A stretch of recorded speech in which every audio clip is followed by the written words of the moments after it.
Hey guys! So second day na namin ngayon sa Boracay and we decide na mag-land tour instead of island hopping.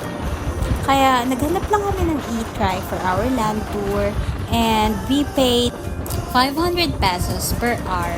Maximum of 3 hours na yan. So first stop namin dito sa may New Coast, sa may Keyhole, and sobrang ganda dito guys, promise. Pagkatapos namin sa Keyhole, bumalik lang kami sa e-trike namin para pumunta sa next stop which is the Puka Beach. Napabili pa nga dito sa daan yung pamangkin ko kasi mahilig siya sa mga ganyang bracelets. Naglakad lang kasi kami konti kasi medyo malayo yung pinarkingan ni Kuya from the beach na Puka Beach kasi nga maraming e-trike na nakapark doon. Marami-rami na din kasing tourist na pumunta doon bago kami kaya ayun. Sa bungad pa lang, makikita mo na yung Welcome Puka Beach Boracay. Yan yung pinalit nila, sabi ni Kuya. Hindi ko alam kung bakit, pero yan yung pinalit nila sa, yung parang kahoy na Puka dati. In fairness, sobrang ganda din talaga ng beach ng Puka Beach. Grabe.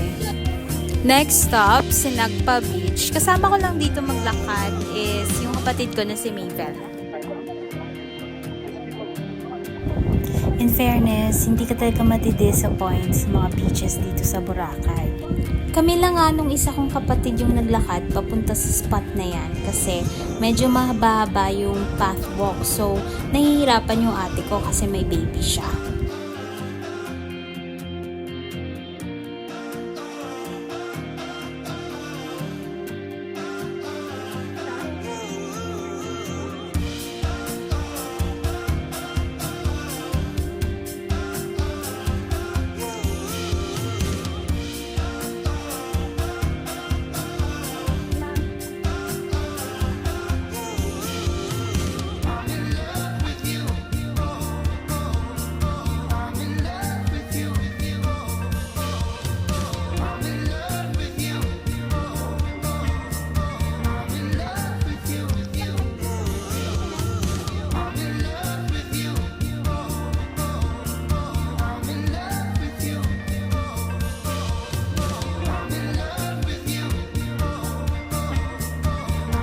Balik na kami sa e-trike and papunta na kami sa aming 4th destination. So eto nga pala yung Bulabog Beach. Famous ito talagang puntahan ng mga nagpa-paragliding. And of course, yung kanilang nakahigang puno ng niyog.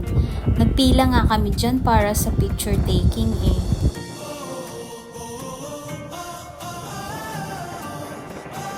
Last stop namin is itong mangrove. Na-consume na kasi namin yung 3 hours. Parang all in all, mga nakalimang destinations din naman kami. Maliit lang din naman tong mangrove area. Parang paikot lang siya. Kaya mabilis lang din naman kami dito. Ewan ko kung anong ginagawa ng dalawang to. Parang may hinahanap ata sila. Parang hindi nagmamadali. Uy!